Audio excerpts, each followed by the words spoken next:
BBC বাংলার সান্ধ্য অধিবেশন প্রবাহতে আপনাদের স্বাগত। আজ আপনাদের সাথে লন্ডন স্টুডিও থেকে আছি মানসী বড়ুয়া। বাংলাদেশের সর্বশেষ গুরুত্বপূর্ণ আপডেট সংবাদে আপনাকে স্বাগত। শুরুতেই সংবাদ শিরোনাম, পরে বিস্তারিত। প্রথমেই জানাবো আমাদের হাতে থাকা সর্বশেষ গুরুত্বপূর্ণ সবথেকে তাজা আপডেট সংবাদ। হাদির মৃত্যুর প্রতিবাদে শাহবাগে জড়ো হচ্ছে ছাত্র জনতা। জুলাই গণ অভ্যুত্থানের সম্মুখভাগের যোদ্ধা এবং ইনকিলাব মঞ্চের মুখপাত্র শরীফ ওসমান হাদির মৃত্যুর প্রতিবাদে রাজধানী শাহবাগে জড়ো হতে শুরু করেছে ছাত্র জনতা। কেউ মিছিল সহকারে, কেউ বা স্ব উদ্যোগে শাহবাগে আসছেন। তাদের হাতে পতাকা, মুখে স্লোগান, ফ্যাসিবাদের কালো হাত ভেঙে দাও, গুড়িয়ে দাও, আওয়ামী লীগের আস্তানা এই বাংলায় হবে না, হাদি ভাইয়ের রক্ত বৃথা যেতে দেব না ইত্যাদি নানা রকম স্লোগান দিচ্ছে বিক্ষুব্ধ ছাত্র জনতা। এরপর জানাবো ওসমান হাদির জানাজা কখন এবং কোথায়। সিঙ্গাপুর জেনারেল হাসপাতালে চিকিৎসাধীন অবস্থায় ইন্তেকাল করেছেন ইনকিলাব মঞ্চের মুখপাত্র শরীফ ওসমান হাদি। তার মৃত্যুতে রাজনৈতিক অঙ্গন এবং সংগঠনটির নেতাকর্মীদের মধ্যে গভীর শোক নেমে এসেছে। শহীদ হাদির লাশ শুক্রবার বিকাল ৩:৫০ সিঙ্গাপুর থেকে ঢাকার উদ্দেশ্যে বিমানটি ছাড়বে। ঢাকার হজরত শাহজালাল আন্তর্জাতিক বিমানবন্দরে ফ্লাইটটি ৬:০৫ নামবে। শনিবার তার জানাজা এবং দাফন সম্পন্ন হবে বলে জানিয়েছে ইনকিলাব মঞ্চ। এদিকে হাদি হত্যার বিচারের দাবিতে উত্তাল দেশ, বিভিন্ন স্থানে ভাঙচুর, অগ্নিসংযোগ। জুলাই গণ অভ্যুত্থানের অগ্রনায়ক ও ইনকিলাব মঞ্চের মুখপাত্র শরীফ ওসমান হাদির মৃত্যুর খবর ছড়িয়ে পড়ার পরপরই ক্ষোভে উত্তাল হয়ে উঠেছে গোটা দেশ। পাহাড় থেকে সমতল হাদির হত্যার বিচারের দাবিতে রাজপথে নেমে পড়েন সবাই। এ অবস্থায় ডেইলি স্টার, প্রথম আলো এবং ধানমন্ডি ৩২-এ ভাঙচুর চালিয়েছে বিক্ষুব্ধ ছাত্র জনতা। জানাবো মৃত্যুর পর ওসমান হাদির পেজ থেকে স্টারটা যা বলা হলো। ইনকিলাব মঞ্চের মুখপাত্র শরীফ ওসমান হাদি সিঙ্গাপুর জেনারেল হাসপাতালে চিকিৎসাধীন অবস্থায় মারা গেছেন। তার মৃত্যুতে নড়ে উঠেছে গোটা দেশ। সেই সঙ্গে শোকের ছায়া নেমেছে রাষ্ট্রীয় পর্যায়ের গুরুত্বপূর্ণ ব্যক্তিসহ শোবিজ ইন্ডাস্ট্রির তারকারা শোক প্রকাশ করেছেন। এমনকি সোশ্যাল মিডিয়াও ছেয়ে গেছে নেটিজেনদের শোকবার্তায়। অবস্থায় হাদির পেজ থেকে হাদিকে হত্যার ঘটনায় সর্বোচ্চ শাস্তির দাবি জানানো হয়েছে। এবং সর্বশেষ জানাবো হাদির ইচ্ছা পূরণ হয়নি, রয়ে গেল অপূর্ণ সব ইচ্ছা, বললেন প্রধান উপদেষ্টা। অন্তর্বর্তীকালীন সরকারের প্রধান উপদেষ্টা অধ্যাপক ড ইউনূস বলেছেন, ওসমান হাদির একান্ত ইচ্ছা ছিল আসন্ন নির্বাচনে প্রতিদ্বন্দ্বিতা করে নতুন বাংলাদেশ বিনির্মাণের পরবর্তী ধাপে সক্রিয় ভূমিকা রাখা। অত্যন্ত দুঃখের বিষয়, তার এই মহতী ইচ্ছা অপূর্ণ রয়ে গেল। আমরা সরকার হিসেবে যতটুকু সাহায্য সমর্থন করা যায় সেটা করছি এবং হাদির তার মাগফিরাত কামনা করছি। প্রিয় দর্শক, এতক্ষণ শুনছিলেন সংবাদ শিরোনাম, এবারে বিস্তারিত। তবে তার আগে বন্ধুরা অনুরোধ থাকবে এই সংবাদটিতে একটি লাইক দিন। এই চ্যানেলে আপনি নতুন হয়ে থাকলে আমাদের সংবাদটি দেখতে দেখতে চ্যানেলটি সাবস্ক্রাইব করে রাখুন। কমেন্ট করে বন্ধুরা আপনার মূল্যবান মতামত জানিয়ে দিন আপনি বিশ্বের কোন দেশ থেকে বা বাংলাদেশের কোন স্থান থেকে আমাদের সংবাদটি দেখছেন এবং শুনছেন। আর বন্ধুরা, সংবাদটি আপনার সোশ্যাল মিডিয়া ফেসবুকে শেয়ার করে বন্ধুদেরও দেখার সুযোগ করে দিন। গাজা যুদ্ধে আপনি যদি নিরীহ ফিলিস্তিনিদের ভালোবেসে থাকেন, কমেন্টে ইয়েস লিখে বিশ্ববাসীকে জানিয়ে দিন। এবারে বিস্তারিত। হাদির মৃত্যুর প্রতিবাদে শাহবাগে জড়ো হচ্ছে ছাত্র জনতা।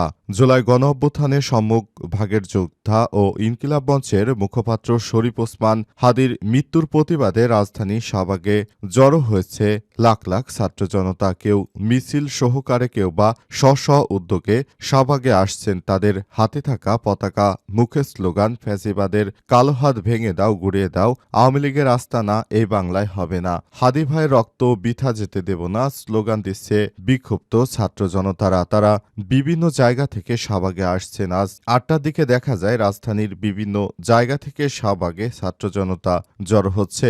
শনিরাখড়া থেকে এসেছে মাদ্রাসা শিক্ষার্থী আশফাকুর রহমান। তিনি বলেন, আবেগ আপ্লুত হয়ে বলেছেন, আমরা একজন সাচ্চা দেশপ্রেমিককে হারিয়েছি, রাতে ঘুমাতে পারিনি, প্রতিবাদ জানাতে সকালে এখানে চলে এসেছি। ওসমান হাদির মতো দেশপ্রেমিক সাহসী মানুষকে আমরা হারিয়ে শোকাহত। হতো। রাজধানী রামপুরা থেকে সবাগে এসেছে ইমরুজ কায়েস। তিনি বলেছেন, ওসমান হাদির মৃত্যু পুরো বাংলাদেশকে নাড়িয়ে দিয়েছে। আমরা শোককে শক্তিতে পরিণত করে এই হত্যার প্রতিশোধ নেব। হাদি ভাইয়ের বিচার শেষ না হওয়া পর্যন্ত আমরা ঘরে ফিরব না। এদিকে ইনকিলাব মঞ্চের মুখপাত্র ঢাকা ৮ আসনের সম্ভাব্য স্বতন্ত্র সংসদ সদস্য প্রার্থী শরীফ ওসমান হাদির মৃত্যুর সংবাদে উত্তাল হয়ে ওঠে রাজধানী ঢাকা। বৃহস্পতিবার ১৮ই ডিসেম্বর রাত 10:45টার দিকে সিঙ্গাপুর জেনারেল হাসপাতালে চিকিৎসাধীন অবস্থায় তার মৃত্যুর খবর ছড়িয়ে পড়লে বিক্ষোভে ফেটে পড়ে ছাত্র জনতা।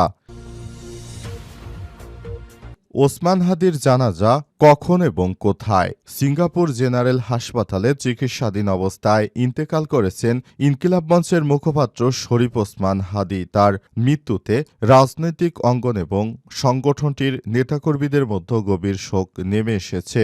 শহীদ হাদির লাশ শুক্রবার বিকাল ৩:৫০ ফ্লাইটটি সিঙ্গাপুর ছাড়বে। ঢাকার হজরত শাহজালাল আন্তর্জাতিক বিমানবন্দরে ফ্লাইটটির সম্ভাব্য অবতরণ সময় সন্ধ্যা ৬:০৫। আজ তার লাশ সিঙ্গাপুর থেকে ঢাকায় আনা হবে এবং আগামীকাল শনিবার তার জানাজা দাফন সম্পন্ন করা হবে বলে জানিয়েছে ইনকিলাব মঞ্চ। আজ রাতে ঢাকা মেডিকেল কলেজ ঢামেক হাসপাতালের নিউরোসার্জারি বিভাগের চিকিৎসক এবং ন্যাশনাল হেলথ অ্যালায়েন্স NHA সদস্য সচিব ডাক্তার মোহাম্মদ আব্দুল আহাদ বিষয়টি নিশ্চিত করেছেন। তিনি জানান, শরীফ ওসমান হাদির লাশ শুক্রবার বাংলাদেশ বিমানের একটি বাণিজ্যিক ফ্লাইটে সিঙ্গাপুর থেকে ঢাকার উদ্দেশ্যে রওনা হবে। তিনি আরও জানান, স্থানীয় সময় শুক্রবার বিকাল ৩:৫০ ফ্লাইটটি সিঙ্গাপুর ছাড়বে। ঢাকার হজরত শাহজালাল আন্তর্জাতিক বিমানবন্দরের ফ্লাইটটির সম্ভাব্য অবতরণের সময় সন্ধ্যা ৬:০৫। পরিবারের পক্ষ থেকে জানানো হয়েছে, লাশ দেশে পৌঁছানোর পর প্রয়োজনীয় আনুষ্ঠানিকতা শেষে শনিবার তার জানাজা অনুষ্ঠিত হবে এবং এই জানাজায় বাংলাদেশের লক্ষ লক্ষ মানুষ অংশগ্রহণ করবে বলে আশা করা হচ্ছে। হাদি হত্যার বিচারের দাবিতে উত্তাল দেশ, বিভিন্ন স্থানে ভাঙচুর, অগ্নিসংযোগ। জুলাই গণঅভ্যুত্থানের অগ্রনায়ক ইনকিলাব মঞ্চের মুখপাত্র শরীফ ওসমান হাদির মৃত্যুর খবর ছড়িয়ে পড়ার পরপরই ক্ষোভে উত্তাল হয়ে উঠেছে গোটা দেশ। পাহাড় থেকে সমতল হাদি হত্যার বিচারের দাবিতে রাজপথে নেমে এসেছে সবাই। আজ রাজধানীর শাহবাগ, ঢাকা বিশ্ববিদ্যালয়ে বিক্ষোভ করেছে ছাত্র জনতা। পতিত আওয়ামী লীগের ভারতীয় আধিপত্যবিদের বিরুদ্ধে ষড়যন্ত্রের প্রতিবাদে বিক্ষোভ সমাবেশ অনুষ্ঠিত হয়েছে। পাশাপাশি ব্যর্থতার দায় নিয়ে অবিলম্বে স্বরাষ্ট্র উপদেষ্টার পদত্যাগের দাবি জানিয়েছে তারা। ছাত্র জনতার সঙ্গে এক কাতারে সামিল হন জুলাই গণ অভ্যুত্থানের সময় আন্দোলনরত শিক্ষার্থীরা। তারা ডেইলি স্টার, প্রথম আলোর কার্যালয় ভাঙচুর ও আগুন ধরিয়ে দিয়েছে। এছাড়াও রাজধানীতে শেখ হাসিনার বাপের বাড়ি অর্থাৎ ধানমন্ডি ৩২-এও ছাত্র জনতা আবার বুলডোজার নিয়ে হামলা চালিয়েছে বলে বিভিন্ন জায়গা থেকে অভিযোগ শোনা যাচ্ছে।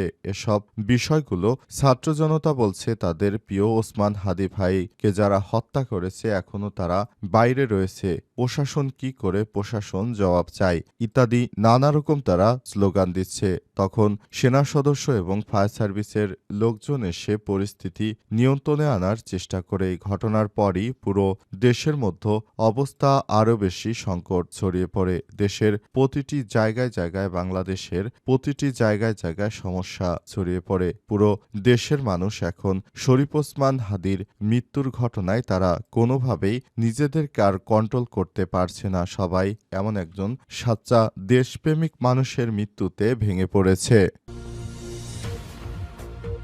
মৃত্যুর পর ওসমান হাদির পেজ থেকে স্ট্যাটাসে যা বলা হলো।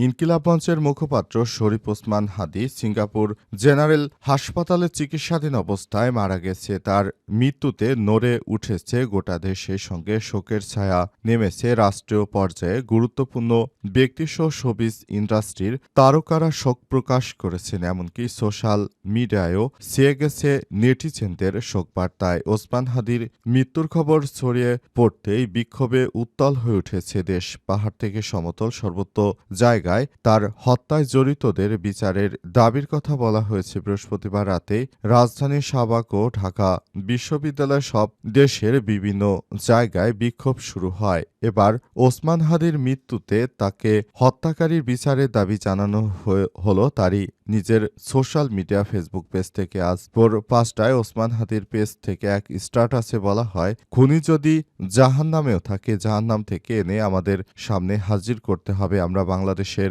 জনগণকে সঙ্গে নিয়ে সহিংসতা পরিহারপূর্বক সর্বাত্মক প্রতিরোধ গড়ে তুলব ইনশাল্লাহ। যারা ওসমান হাদির উপর এই ধরনের অনাকাঙ্ক্ষিত ঘটনা ঘটিয়েছে তাদেরকে কোনোভাবেই আর ছাড় নয়। অনেক ধৈর্য ধারণ করেছি, অনেক কিছু দেখেছি, কিন্তু সরকারের পক্ষ থেকে আমরা প্রকৃতপক্ষে কোনরূপ ভালো কোনো কিছু পাইনি। সুতরাং বলতে চাই, সরকারকে এই বিষয়টি নিয়ে খুবই গুরুত্ব সহকারে সরকারকে কাজ করতে হবে। সরকারের ভেতরে যে সব অর্গান রয়েছে সে সব অর্গানগুলোকে আরো বেশি সক্রিয় করতে হবে। তা না হলে যারা বিপ্লবী রয়েছে তাদের উপর যে ভারত আওয়ামী লীগ টার্গেট করছে, তাদের পরবর্তীতে আরো কোনো বিপ্লবীকে হত্যা করা হবে। এরকম একটি অনাকাঙ্ক্ষিত ঘটনা দেশে যেন না ঘটে সেই ব্যাপারটি আরো সবাইকে ভূমিকা পালন করতে হবে। এই ঘটনার পর পুরো বাংলাদেশটাকে তারা অন্যভাবে প্রতিষ্ঠিত করতে চায়, কিন্তু বাংলাদেশের আপামর জনতা এই ভারতীয় আধিপত্যবাদের বিরুদ্ধে সবসময় কাজ করছে এবং তারা নতুন বাংলাদেশ গড়ে তোলার জন্য যে সমস্যায় আসুক না কেন সবকিছু শক্ত হাতে মোকাবেলা করবে। দেশের প্রতিটি মানুষ এখন আগের থেকে অনেক বেশি সচেতন। তারা ওসমান হাদির হত্যার বিচার না হওয়া পর্যন্ত রাজপথ ছাড়বে না।